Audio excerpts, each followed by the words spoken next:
بسم الله الرحمن الرحيم الحمد لله رب العالمين والعاقبة للمتقين والصلاة والسلام على أشرف الأنبياء وإمام المرسلين سيدنا ومولانا محمد وعلى آله وأصحابه أجمعين اللهم فقهنا في الدين وعلمنا التأويل وجعلنا من خير أمة سيدنا محمد عليه أفضل الصلاة وتم التسليم اللهم لا علم لنا إلا ما علمتنا إنك أنت العليم الحكيم. We seek Allah's protection from knowledge that does not benefit, from a heart that has no khushu, from a nafs that's never had enough, from an eye that does not tear, from a dua that's not heard. Assalamu alaikum wa rahmatullahi wa barakatuh. Welcome back, and we continue with the Seerah of the Prophet ﷺ, the biography of the Prophet ﷺ, and lessons that we can learn from it. Now, I did not plan it this way, but we're talking about the farewell pilgrimage, farewell Hajj. And actually we are in the days of Hajj. So before we start, first of all, just to clarify the point in terms of the Eid, and unfortunately once again there will be two Eids. I was hoping that would not be the case. It was very close when we're talking about all these places that Saudi has set up to sight the moon, and everyone was reporting negative sightings. I think they got a bit stuck because it was all cloudy, and they could not, they had to say, look, there's no sighting, and it seemed like there will be no sighting, so they were just waiting for the Supreme Court or whatever to make that announcement. And next thing you know, they make an announcement, moon's been sighted in certain place, and which is unfortunate. There was no possibility of the moon being sighted. I think it was about 3 hours old, something along those lines. I would rather they just admit the fact that, look, we're just going according to a calendar, and simple as that, and then everyone knows what they're following, and we can just move ahead from it. But it's not the case. So again, there will be a split Eid, and it's unfortunate. But what I want to discuss is, before we start, are these kind of blessed days of Hajj, and we try to make the most of these the days of Dhul Hijjah. Now, the Surah Fajr and the scholars say, and some of the commentators mention, that actually the 10 nights that are mentioned here are not the last 10 nights of Ramadan, but actually it's the 10 nights and days of Dhul Hijjah. So really blessed days and nights. So we try to make the most of it and do as much as possible. Our teacher mentioned this a few days ago actually, and he was talking about certain things that we can do and throughout these days, and one of the things he mentioned was the third kalma. We can recite that as much as possible, if not that, then amongst that, so minimum 100 of those, which is not a lot. We're not asking a lot basically. If not, but additional to that, you have the Tasbih Fatmi, and where we read after prayer Subhanallah 33 times, Alhamdulillah 33 times, Allahu Akbar 34 times. Okay, and by doing so, also it brings barakah into your time, and you realize that you get a lot more done. I think he was mentioning that it's the most widely read zikr or wazifa throughout the world. And we've already mentioned it in the Seerah, how the Prophet ﷺ gifted this to Sayyidina Fatima. So I won't go over that story because we've got quite a bit to get through today. Amongst that, he also mentioned the intentions of other things. Oh, actually, they'll come within the intentions as well. So some of the intentions that we make for these days and nights that Habib Umar mentioned, and one of those is that to follow the righteous, the predecessors from us, their kind of their ways of doing certain things, the actions that we follow that, we make the intention we're going to follow that. Increase in deeds, okay, to fast on the 9th of Dhul Hijjah. Now the question is going to be that those that have got Eid on, or will be doing Eid on the Monday rather than the Sunday, so when is the 9th Dhul Hijjah? So the best way and the way of we've been told to do from our teachers is that you fast. So you've got the day of when everyone gets to, on the day in terms of in Saudi Arabia, when everyone gets together on the plains of Arafat, that's such a blessing. So you should be fasting on that day. Okay, everyone's making dua, etc. So that's a blessed day in itself. And then also whatever falls on as the 9th of Dhul Hijjah for us. So in this case, those that are following moon sighting, actual moon sighting, will be the 8th and 9th of Dhul Hijjah. Definitely try to fast on those days. I mentioned about the third kalima, to read that, to make an intention of reciting that as much as possible. Then you have the takbeers upon seeing livestock. So whenever you're going to see animals, livestock, recite the takbeers. You've got increase in du'as as much as possible. So increase in du'as as much as possible. There was also to recite Surah Fajr. Possible to recite Surah Fajr every day. Okay. And finally, there was the spend the nights in prayer, especially the 8th, 9th, and 10th Dhul Hijjah. Remember, the nights before the day, precede the day, and obviously it's when the Hujjaj will be going to Mina as well, then Arafat, then you've got Muzdalifah, and then returning. All of this, within these 10 days, if it's possible. So there are a lot of good actions that can be done. Do not waste these days and nights. Make the most of them, inshallah. Make the most of them. Okay. So we move on. I'll just quickly. I didn't want to spend too much time on it because we have got quite a lot to get through. So I just wanted to mention some of those things. Okay. I just want to make sure I've sent the link out to everyone.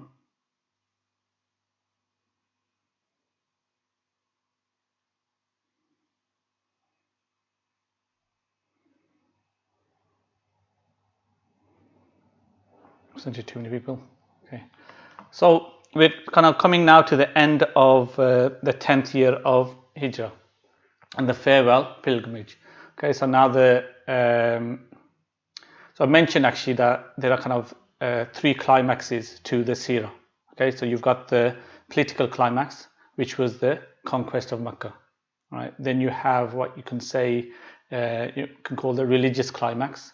Okay. Which is this that we kind of you can talk about now, and then you've got the passing away of the Prophet ﷺ, which is the spiritual climax of the Seerah. Okay? So we're now at the very end of the 10th year of the Hijrah. Now many of us are under the kind of I suppose mistaken notion that the Prophet ﷺ passed away in the 10th year of the Hijrah. Now the Prophet ﷺ passed away in the 11th year of the Hijrah, at the beginning of the 11th year of the Hijrah. Okay. But we will get to that, inshallah. We've got a couple of lessons to get to that. So we're starting to see a number of things here.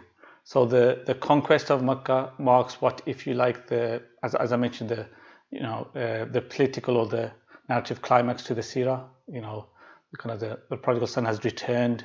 The final acceptance of his own people of him, and the conversion of all of Arabia. Okay, so the farewell pilgrimage. This pilgrimage is you could say, a religious climax. The Prophet ﷺ on the day of Arafat is standing, before all those people, those that are 125,000, and we'll discuss the numbers right at the end, actually, where these numbers have come about from. Okay, and the message of Islam has now kind of spread to the entire peninsula. Okay. From there, it will kind of spread to the entire world. And the advice, as you will see, that the Prophet ﷺ gives here to his companions, to all of these Sahaba, marks the pinnacle of the religion. Okay, so there are signs that have already begun to manifest that the Prophet ﷺ time on earth, under this temporary world, is coming to an end. Okay, in Ramadan of that year, Jibreel alayhi salam came to the Prophet ﷺ not once but twice and recited all of the Quran. So okay, now according to some, prior to the farewell pilgrimage, all the verses of the Quran had been revealed. Okay, all of the Quran had been revealed.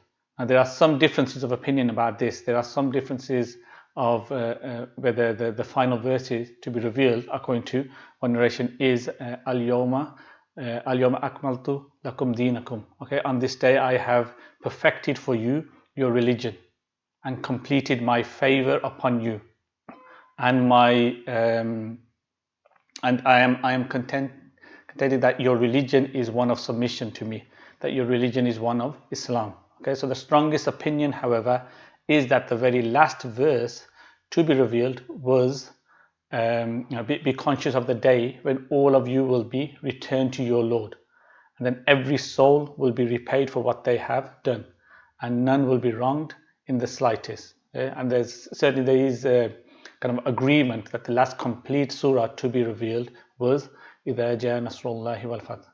Okay, where when you see the assistance of your Lord, the help of your Lord, and His opening, and mankind entering the religion of God in kind of wave upon wave.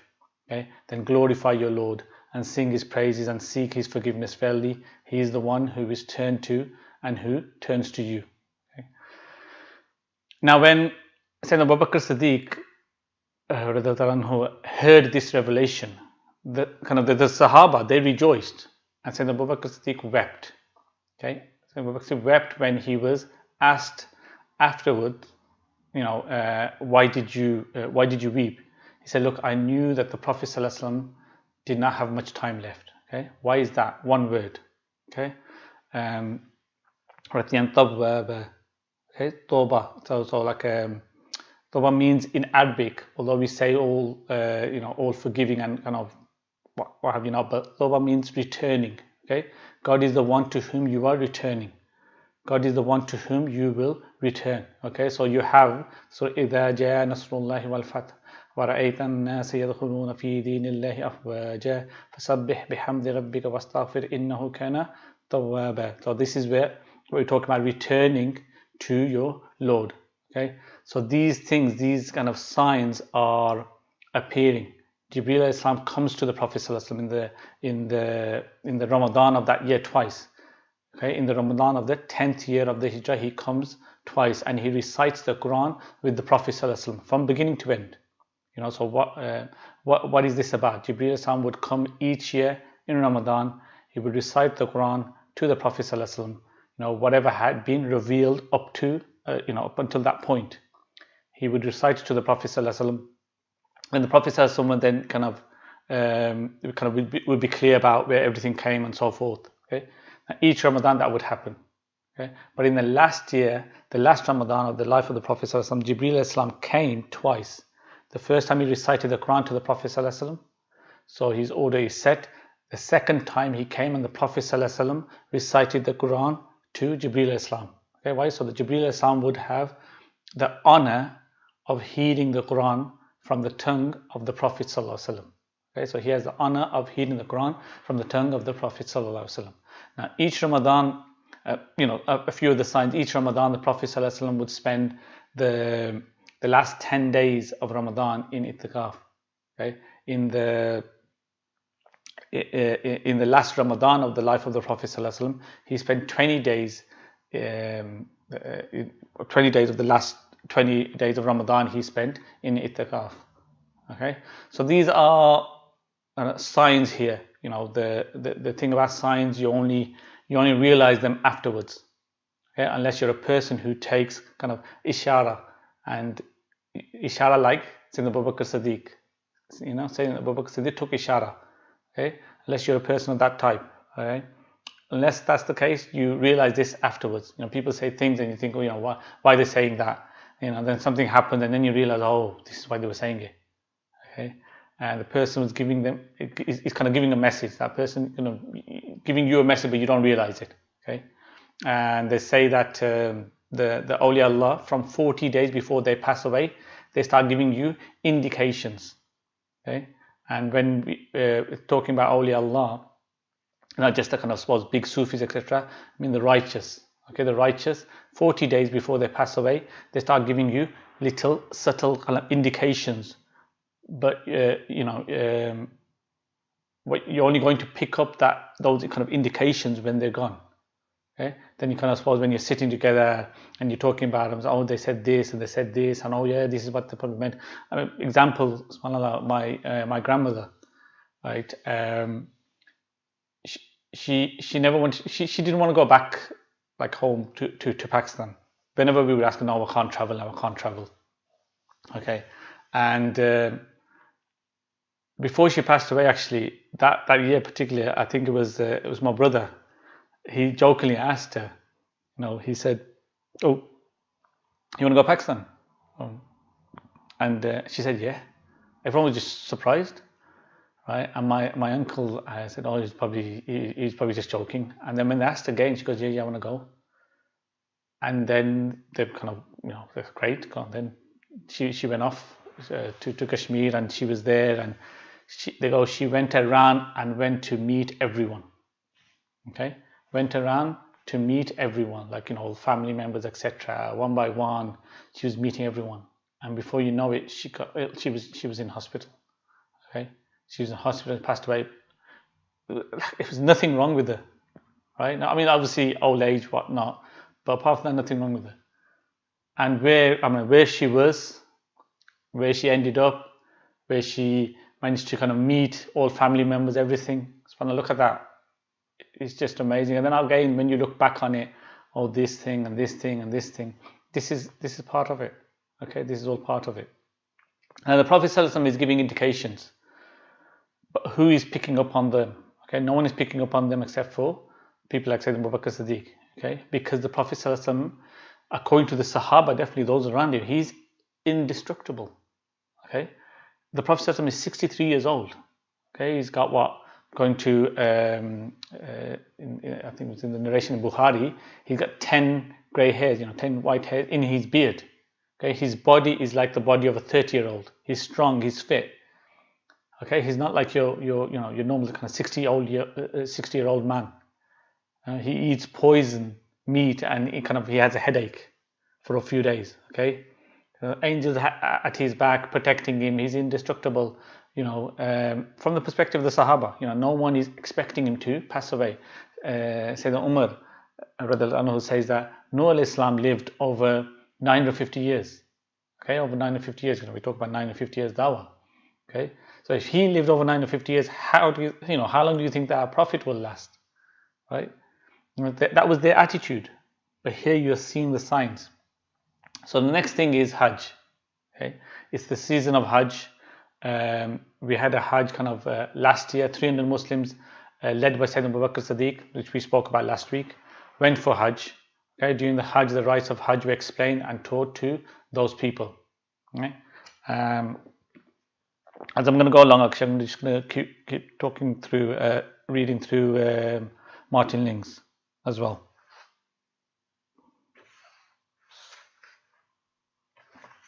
The month of Shawwal passed, and in the 11th month of the year, it was proclaimed throughout Medina that the Prophet ﷺ himself would lead the pilgrimage. The news was sent to the desert tribes, and multitudes flocked to the oasis from all directions, glad of the opportunity of accompanying the messenger at every step of the way. The pilgrimage would be unlike any that had taken place for hundreds of years. The pilgrims would all be worshipping of the one God, and no idolaters would desecrate the holy house with the performance of any heathen rites. 5 days before the end of the month, the Prophet ﷺ set out from Medina at the head of over 30,000 men and women. All his wives were present, each in her hawda, escorted by Abdul Rahman ibn Auf and Uthman ibn Affan. Abu Bakr was accompanied by his wife Asma, and at one of the first halts she gave birth to a son, whom they named Muhammad. Abu Bakr was for sending her back to Medina, but the Prophet ﷺ told him to tell her to perform the greater ablution and then to consecrate herself for the pilgrimage and to go with them as she has planned. Okay. Now, here we have the Hajj, the final Hajj of the Prophet ﷺ, the only Hajj, in fact, of the Prophet ﷺ in his life. Now, in the final few months of his life, the very last opportunity for the Muslims to come and see for themselves the person whom, it said that he had a face by which you knew that he was not a liar. Remember, all the way back, the Jewish rabbi, when the Prophet ﷺ entered Medina, and he looked at him, he said, "This is a face that does not lie." Okay, so for them to come to see the Prophet, subhanallah, just again, I say this so many times because this is how our teacher has taught us the Seerah, is that put yourself in that situation. Put yourself as one of those tribes that you've converted, you're a Muslim, but you've never seen the Prophet ﷺ. an opportunity to see the Prophet ﷺ has come. All right? So many stories are mentioned, so many miracles are mentioned. Look, think about us now about when we talk about the Prophet ﷺ, right? And so much is mentioned, an opportunity to meet the Prophet ﷺ. Okay, so the word kind of went out and it spread like wildfire. There were many of those who had entered Islam, but they've never met the Prophet ﷺ, because the way it would work is delegations would go to meet the Prophet ﷺ. As we spoke about in the previous few years. Okay, they had accepted Islam, they had gone back, and they go back to the people, and they're the kind of head of the tribe. So when they go back, the whole tribe accepts Islam. Okay, but they were not Sahaba because they had not met the Prophet ﷺ. Okay, so the farewell pilgrimage and the way in which it was announced, kind of it broadcast, it was the kind of indication that the Prophet ﷺ time was coming to an end. Okay, so it's a case of there's no secrecy, nothing. Previously, 300 Muslims went. Okay, they're the senior Sahaba. Okay? Why wasn't the announcement made then? Anyone and everyone, this is an opportunity. This is the first Hajj. Come along. Okay, so there was a direct encouragement for everyone who could make it to come and be with the Prophet ﷺ on that Hajj. Okay, you're a tribesman from. Your delegation has come back. Your chief has accepted Islam. You've accepted Islam. You're praying. You're trying to adhere to the laws of Islam. And then this message comes. The Prophet ﷺ is doing Hajj. Come on, come along. Open invitation to all of you. Okay. Now there'll be a thought in your mind. Do you turn around and say, well, wait a minute. But a bit last minute, isn't it? How about we just go? I'll go next year. Okay, or I'll go in a few years' time. I'm sure the Prophet ﷺ will be leading the Hajj every year now from now on. Okay, no, there was this enormous desire. Something had changed in people, even though they had just kind of converted recently. There was this, kind of enormous desire suddenly to meet the Prophet ﷺ. Okay, enormous desire to suddenly meet the Prophet ﷺ. To worship with the Prophet ﷺ. So when this call went out, from the desert oasis of Medina, Arabia kind of responded, and they came through every narrow pass, okay, through every deep valley. They came, many of them, especially those from the, north and from the east of Arabia, they congregated in Medina, okay, and Medina was suddenly there. There was this influx of 30,000 people who had come to be there every step of the way with the Prophet ﷺ, okay. So the Prophet ﷺ said, that they are yearning to see me, and I am yearning to see them. Okay, they yearn for me, and I yearn for them. SubhanAllah, again, time and time again, you see the love of the Prophet ﷺ for his ummah. Okay, and this is kind of very similar to what the Prophet ﷺ said once. How I yearn for my beloveds. And the Sahaba said to him, is that rest like we're here? What's going on? And he said, no, you are my companions. Okay, you are my companions. And they said, okay, well, where are your companions? Who are your beloveds?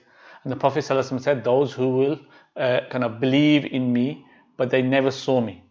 Those who love me, even though they never saw me.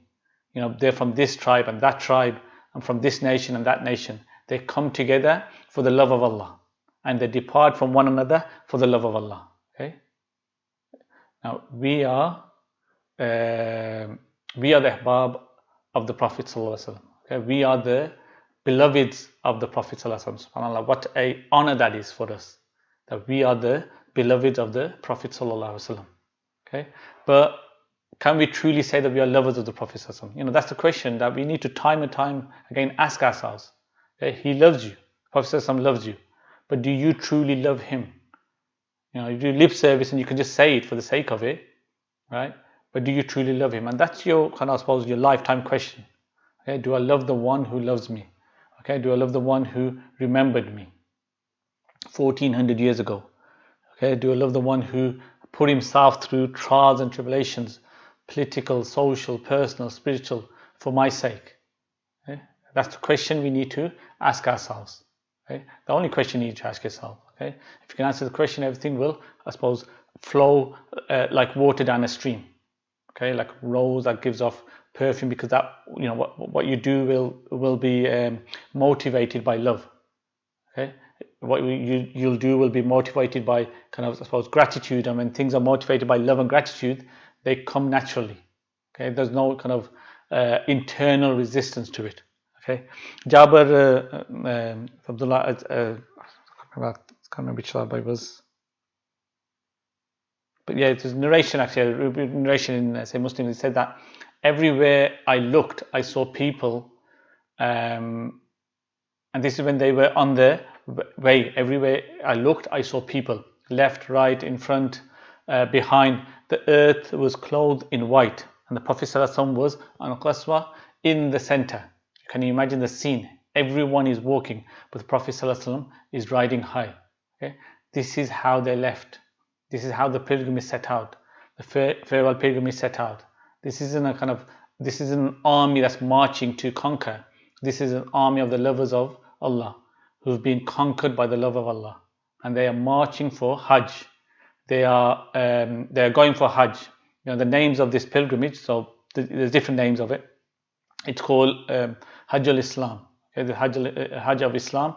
It's also called Hajj al-Wada. You know, farewell Hajj. Okay, and that's, I suppose, the most popular name that's kind of given for obvious reasons. And it's also called Hajj al-Balag, in which the message was spread, and you will see why, I suppose, later on when we discuss it.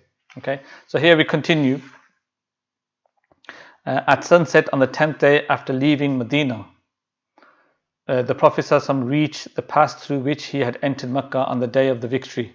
There he spent the night, and the next morning he rode down to the the Kaaba. When he came within the sight of the Kaaba, he raised his hands in reverence.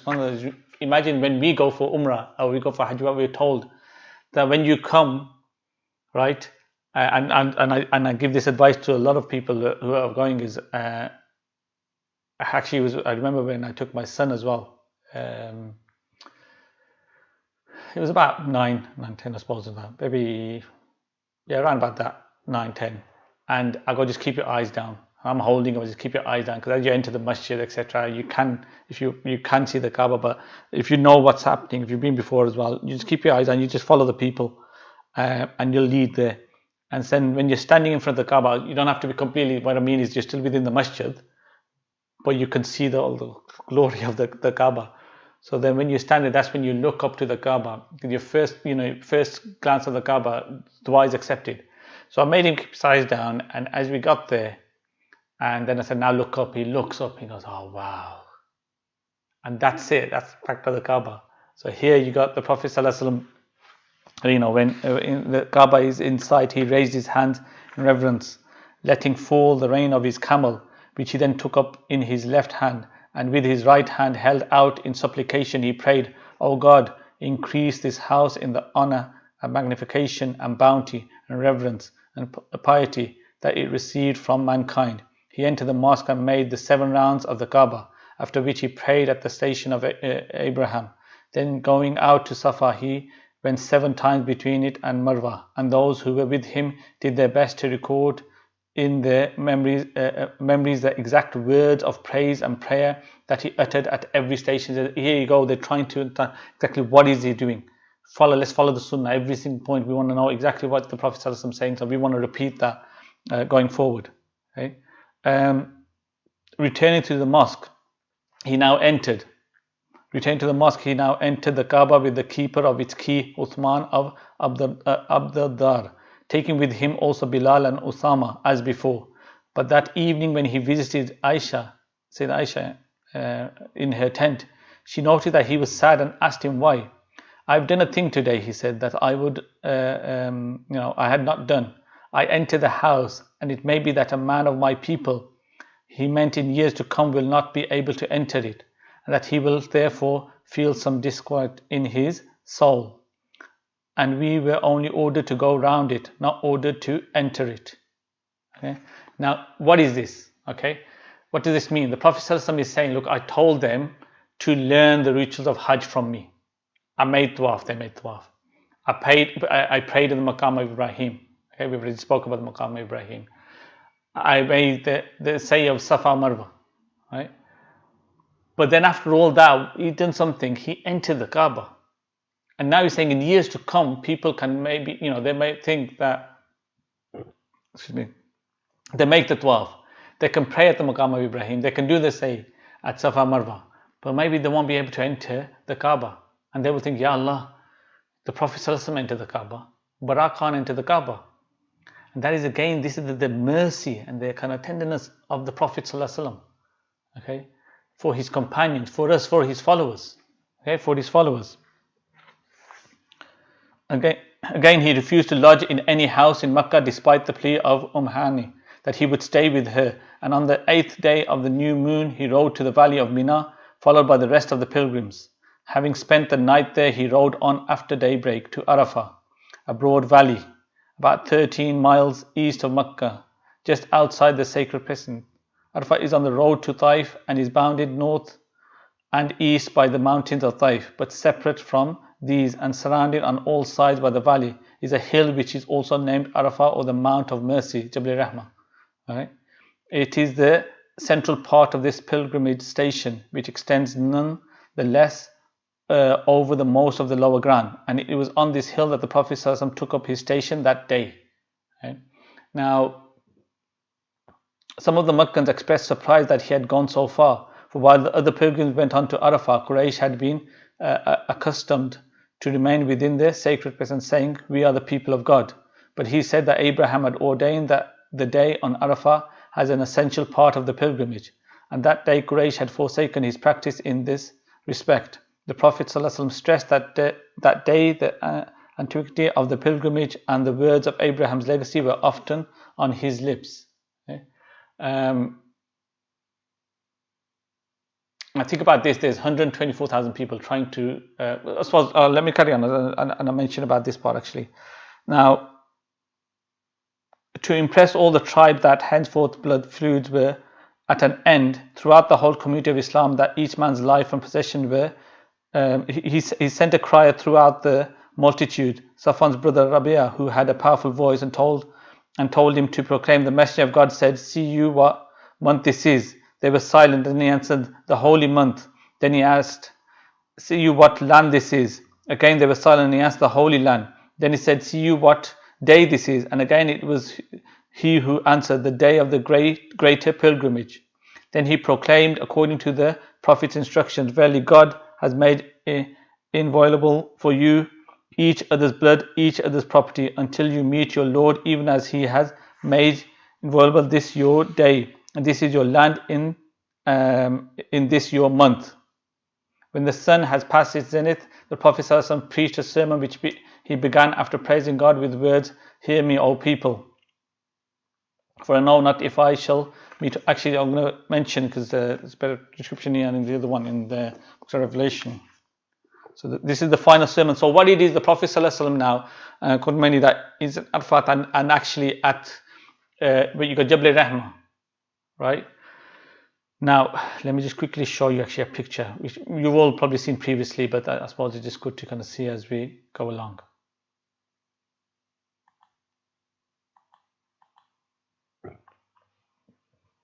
There you go.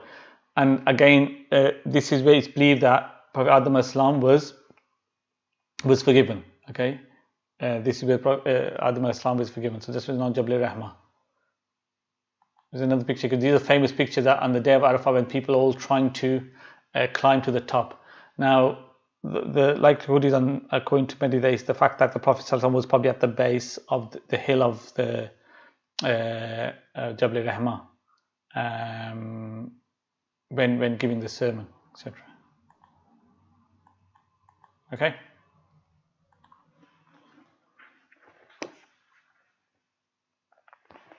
So the last sermon: "O people, lend me an attentive ear, for I know not whether after this year I shall ever be amongst you again.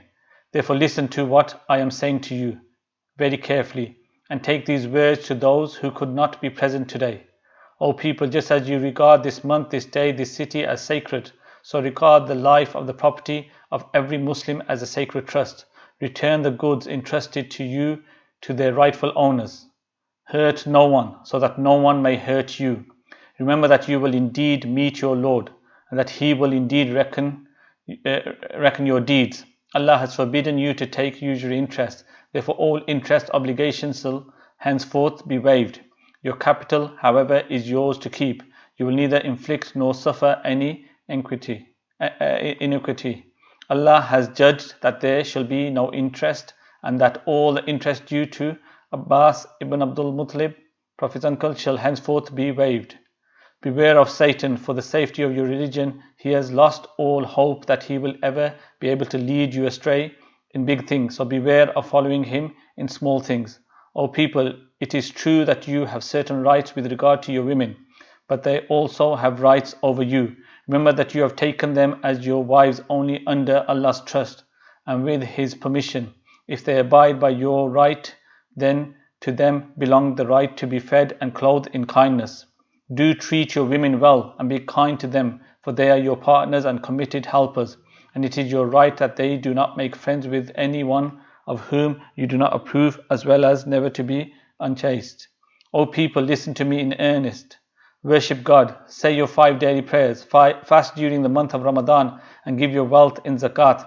Perform Hajj if you can afford to. All mankind is from Adam and Eve. An Arab has no superiority over a non-Arab, nor a non-Arab has any superiority over an Arab. Also, a white has no superiority over black, nor a black has any superiority over white, except by piety and good actions.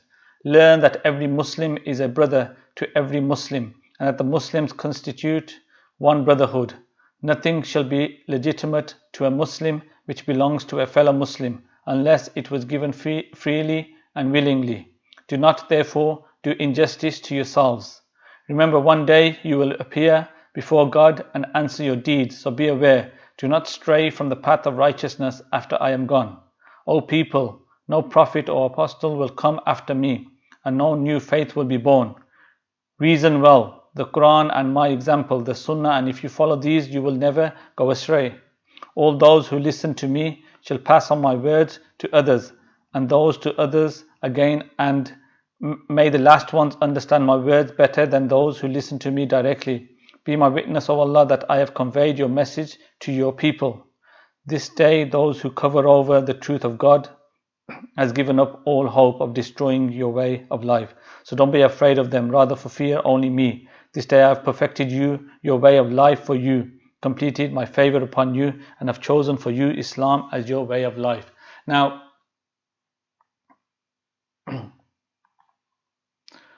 what you have is, so this is the last sermon, obviously, and there's a lot to kind of suppose talk about within there, right? One of the things actually the Prophet mentions there, that hold on to my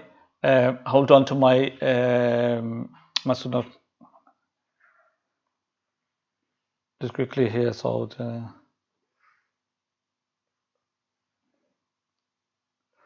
reason well, the Quran and my example, the Sunnah, and if you follow these, you will not. So the Quran and the Sunnah, and I suppose the more stronger narration is the Quran and my family, right?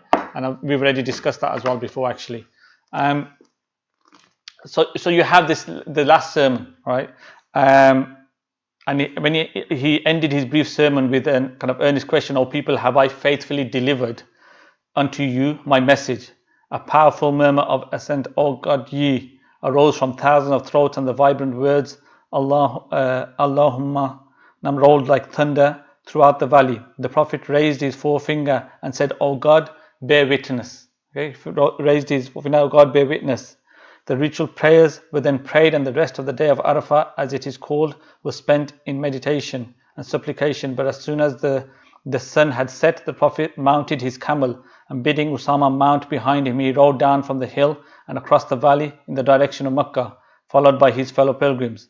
It was the tradition to ride quickly at this point, but at the first sign of excess, he cried out, "Gently, gently, in quietness of soul, and let the strong among you have a care for the weak."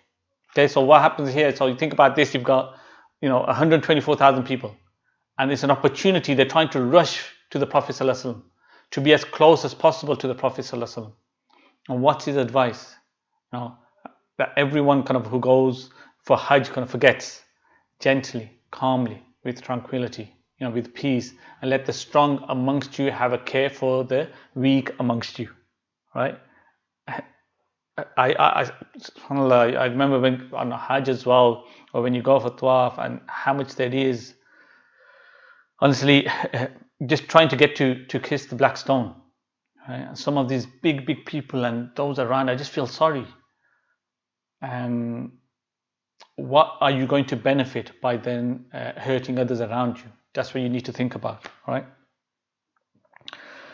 They spent the night in Muzdalifah, which is within the sacred precinct, and then they collected small pebbles with which to stone Satan, who is represented by 3 pillars at Aqaba in the valley of Mina. So they asked the Prophet ﷺ permission to leave Muzdalifah in the small hours. Being large in stature and heavier than most of the women, she had suffered more from the heat and from the exhaustion of travel, and she was anxious to perform the rite of stoning before the multitude arrived. So he sent her on ahead in the company of Sulaim, escorted by Abdullah, one of the sons of Abbas. Okay, the Prophet himself prayed the dawn prayer in Muzdalifah and then led the pilgrims to Aqaba, with Fadl mounted behind him on his camel. Okay. So what you have here, look, he's taking different people with him on his camel. Okay, mounting beside him, he's taking different people with him. Usama before 4, now is Fadl. Okay. It was at this very spot on this very day 12 years previously that he had met the 6 men of Hazraj who had pledged their allegiance to him, thus preparing the way for the first and second Aqaba pacts. After the stoning, the animals were sacrificed and the Prophet called for a man to shave his head. The pilgrims gathered around him in the hopes of obtaining some locks of his hair. Sayyidina Abu Bakr remarked afterwards on the contrast between the Khalid of Uhud and the trench, and the Khalid who now said, O Messenger of God, thy forelock, your forelocks, give it to me, give it to none but me. My father, my mother be your ransom. And when the Prophet ﷺ gave him, he pressed it reverently against his eyes and his lips. Now, a few things I want to mention here. First of all, quickly, so the Prophet ﷺ then, obviously, you got the initial Umrah that we spoke about. Then the Prophet ﷺ heads to Mina, and then you head to Arafah, and you got the last sermon that we spoke about. Then you go from there to Muzdalifah.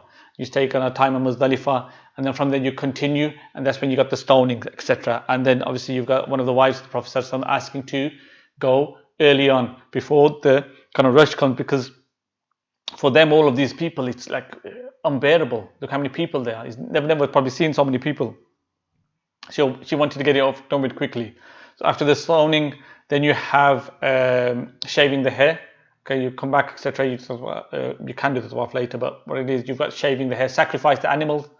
After you sacrifice the animal, then that's when you can shave your hair.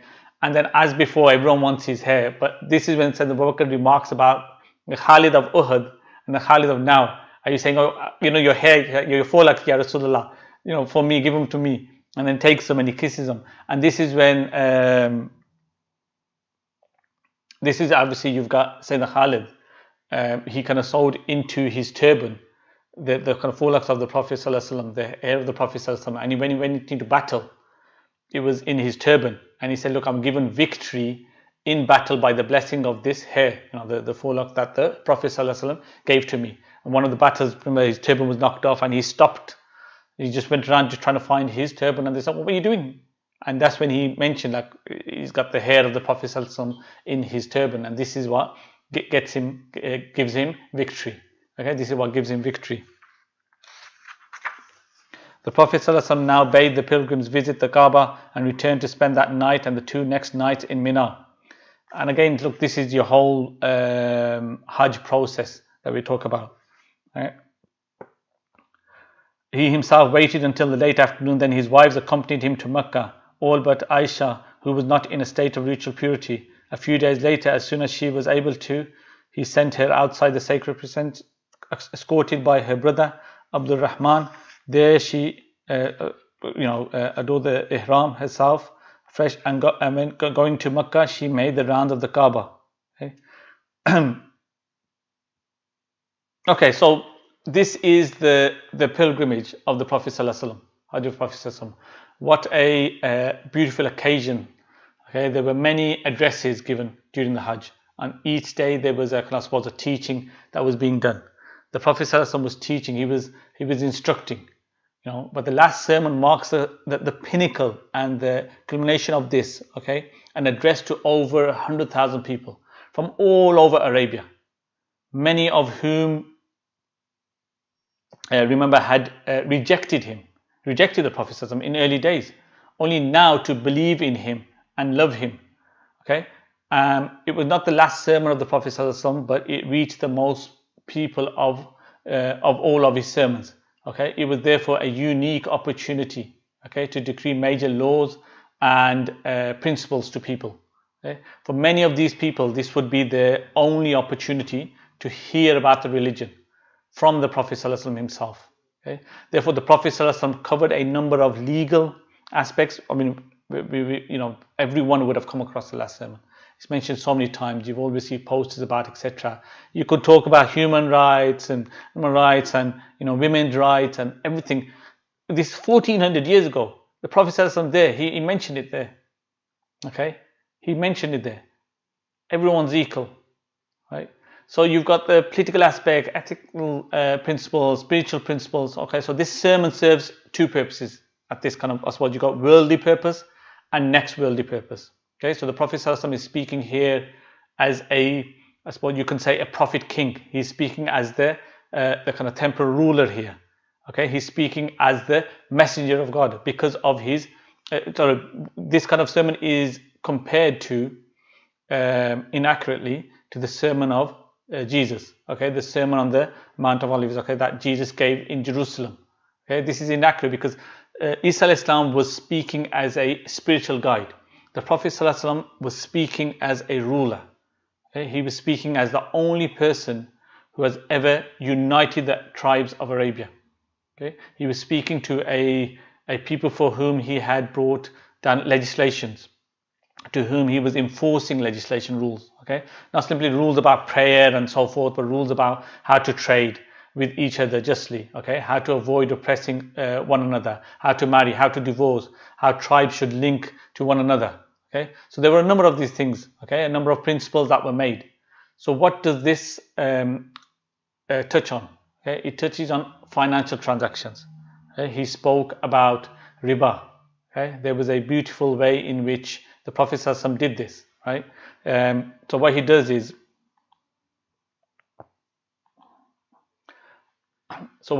is, he said, "Oh people, usually riba is forbidden. Okay, interest is forbidden for you." Remember, all of these people were still charging interest. They were all still charging interest. Okay, so especially the Quraysh were charging. Okay, that's why they became so rich. So what did the Prophet ﷺ say? He said to them, "Okay, look, you're entitled to the money that you lent back again, but no more." But then he said, remember, he said something else. All of the interest that is due to my family, i.e. the Banu Hashim or the Banu Abdul Muttalib, any interest that any of you owe to Abbas, to his uncle, to that person, my family members, I free you from it. Okay? You don't owe. Okay? So what does he do? He starts, obviously no one owes him. Okay, no one owes him any interest, but he starts with his family. I'm doing it now. You must do it too. And here you see the sunnah of the leader of a ruler. You don't tell people to do things without you doing it first. The ruler is bound by the law, not just bound by the law. Is bound by the law. It's not just by the not just for the ruler. Okay, but more kind of, I suppose, the ruler is bound more tightly. Okay, than anyone else is bound by the law. Okay, there is a far greater obligation on the ruler to follow the law and subject himself to the law.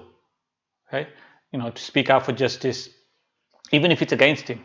Okay, his family, his friends, his near kin. There is a far greater obligation for the ruler to do, because if the ruler doesn't do it, you can't expect anyone else to do it. Okay, in fact, no one else will do it. Okay, they'll say, well, he doesn't do it, why should I do it? Right? The Prophet ﷺ said all blood feuds are this person killed my great grand uncle, and so we have a feud, and with tribe forever until their what not. Okay, day of judgment. What now? We're going to continue fighting and blood for blood, stuff like that. Okay, this is a kind of characteristic of Jahiliyyah. Okay, holding grudges, blood feuds. The Prophet ﷺ told them that it's cancelled. Okay, anybody who that's it, it's cancelled. That the Banu Hashims have, I'm cancelling it. Anything that the Banu Hashim had, I'm cancelling it. It's gone now. That's it. Okay, he spoke about martial ethics. What did he say? Your wives are not your slaves. Right? Your women rights. You talk about it time and time again. Oppression for women. Look what the Prophet ﷺ saying. Your wives are not your slaves. Okay, so remember this, and this is where people make, I suppose they go wrong and make mistake, is that the Sharia, Islam, what that says, but what people try to implement or within their culture, that's a different thing. Okay, that's a different thing. The Prophet ﷺ said, your wives are not your slaves. Your wives are your partners. They are committed, your helpers. Okay, but in your house they are vulnerable to you. Okay. They are like kind of captives in your hand, meaning when the kind of door of your house closes, who's going to tell you anything? Who's going to say anything to you?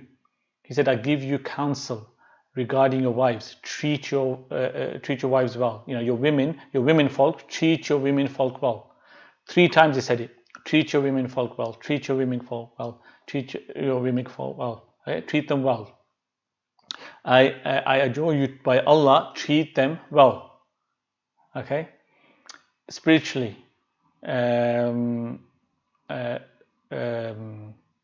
it was about the kind of implications of the oneness of Allah, and therefore the oneness of the community. You are all of you together are from Adam, and Adam was from dust, or created from dust. There's no superiority between an Arab and a non-Arab, between a black and a white. All of that Islam has come to remove. That doesn't mean you have to have a kind of monoculture. We all have our cultures, but where do you draw the line? You draw the line where your culture has an unfairness. There's nothing unfair about, you can say, I don't know, biryani, make it too spicy, although I prefer it spicy as well. Okay, that's fine in your culture. Wearing salwar kameez, okay, no one's saying, ladies, you have to wear a black jilbab. No? By all means, feel free to wear salwar kameez, colourful ones. If you go to Malaysia, for example, they have colourful. And if you wear black, they'll look at you thinking, are you moaning or something, right? But the same thing if you go to Saudi Arabia and you're wearing something colourful, not black, they'll probably look at you as well. So yeah, it's just kind of culture thing that is, okay? Just kind of culture thing. So be clear on what kind of, you can say, the dawah is and the importance.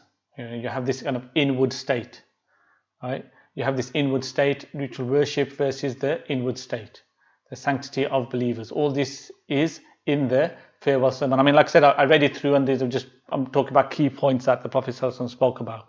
Right? So if you look at the farewell sermon, it's a constitution.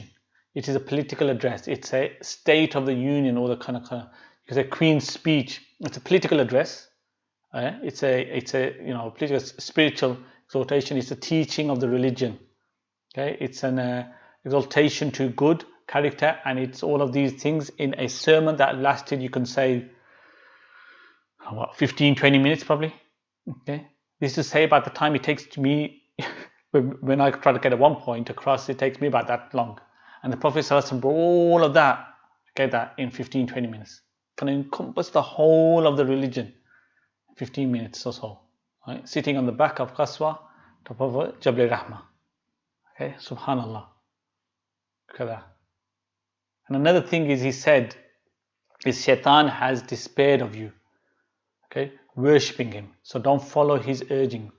You are not going to return to polytheism. The Prophet ﷺ said, actually, there's a hadith, I swear, and I remember I was once giving a speech at the masjid in English, and I mentioned this, and then one of the brothers came to me later, brother, no, this is wrong. Shirk is, don't say stuff like that, and shirk is so, can you please correct yourself next Jummah? And because he thought there's no hadith on it.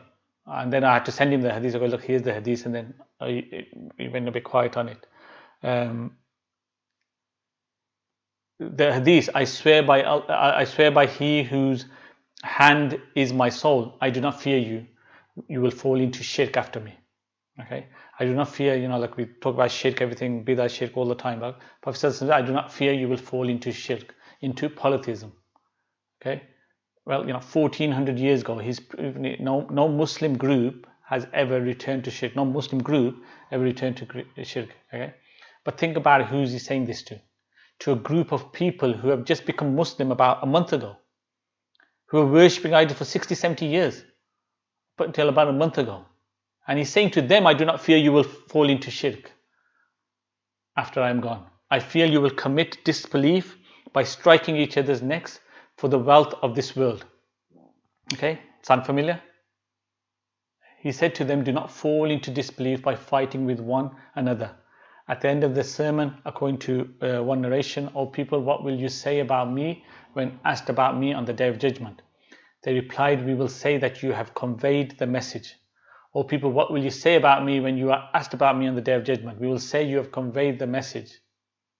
Okay, I'm asking basically anyone listening to here, what will you say about the Prophet ﷺ when asked, right, about him, conveying the message? What will you say? Prophet ﷺ has conveyed the message. Okay? Sheikh Ramadan al-Bhuti says, he says, when the Prophet ﷺ was looking at the faces of the people, it was though he was looking through them to those who would come after. Okay, seeing all the generations of Muslims until the end of times. Thus this Hajj was for us as well. And then he mentioned this hadith, I am longing to meet my beloved, which I mentioned earlier on, my beloved, those who believe in me but have not seen me. Okay, and again this is a reference to all of those who eventually come on Hajj with him, but also for those who were yet to come. Okay, so a couple of more points. Again, sorry, we're going to run over again today. Well, we already have, but I just got a few other things I want to mention as well, so I'm going to cover that off. It won't be too long, inshallah, another 10 minutes. So 2 points more. One is that many people would come to the Prophet ﷺ, you've got 125,000 people making Hajj.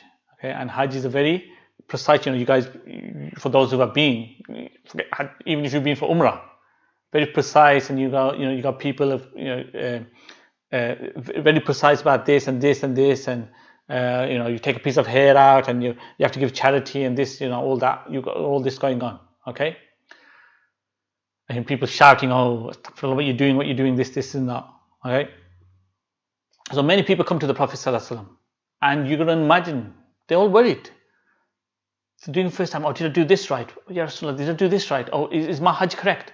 Is this correct? Is this correct? The Prophet ﷺ would say, he would say, he would say to them all, he'd say, it's cool, literally, it's fine. Okay? That was the Prophet ﷺ as Mufti. They say the people of fatwa, the people who give fatwa are people who make things easy for people. Okay, and this is where it comes from. What did the Prophet ﷺ say? It's cool, relax, it's all fine. Why? Because that guy came into Islam about 15 seconds ago or whatnot. Okay, and what you're going to tell him? Okay, so, and I've given this example so many times. We have so many converts, people come into our religion, and we expect them soon as you can say that someone's a druggie the day before, he's converted to Islam, he should be an awliya Allah the next day. Be realistic. Okay, be realistic about it. Okay, look at yourself. Look at us, how bad I am. Right? I've been Muslim all my life. And you're someone all of a sudden like, oh no, you're going to be the perfect person. Okay? So that's one. And the second is that the Prophet ﷺ had Zamzam water. Okay? What he did was that, what he did do, they brought him a special cup actually. They brought him a special cup to drink the Zamzam in. But the Prophet ﷺ refused, and he said, no, bring the cup that everyone else is drinking in. Okay, so everyone drank from this same cup as the Prophet ﷺ. Okay, so they all got a chance to have this from the Prophet ﷺ. Okay, and so this is the farewell pilgrimage, the farewell Hajj of the Prophet ﷺ. We see so many of the beautiful characteristics of the Prophet ﷺ manifest in this. And just kind of these few days, we see all of this just into these few days. Okay, 4 or 5 days. and this is a religious climax of the story and the narrative of the life of the Prophet sallallahu alaihi wasallam. I'm in two minds actually, because we have gone over a bit, whether I kind of cover the next part. Alright, I'll tell you what, we'll leave it to next week. We'll start off on that. I don't want to be spending too long on it, but we have gone over about an hour, so it's kind of pushing it. People are a bit probably tired, pushing the limits. So we'll leave that until next week, then, inshallah. I just wanted to kind of describe, and it was a good kind of follow through as we speak about all the Sahaba at this point, 125,000. So just kind of do a bit of like a breakdown that this is how it was in terms of the Sahaba and the rankings, etc., and all that, a bit on that. But we'll leave it till next week, inshallah. In terms of how many lessons, I would say 2, maybe 3 lessons to go, and then we'll have a khatam, inshallah. I definitely want to have a khatam, so maybe 2 to 3 lessons to go. Next week I'll try to get through quite a bit as well, so we might overrun as it is. But yeah, 2 to 3 this today as well, I suppose, because of explaining a bit about the days of Dhul Hijjah. That took a bit of time as well. So, but that's important as well, inshallah. As we're in the present, they're making the most of these days, and it has beautifully aligned to the topic we were talking about anyway. So, subhanallah for that. But we leave it at that, inshallah, until next time. Hopefully that's been beneficial. وصلى الله سيدنا مولانا محمد وبارك وسلم وسلم عليه سبحان ربك رب العزة عما يصفون وسلام على المرسلين والحمد لله رب العالمين. السلام عليكم ورحمة الله وبركاته.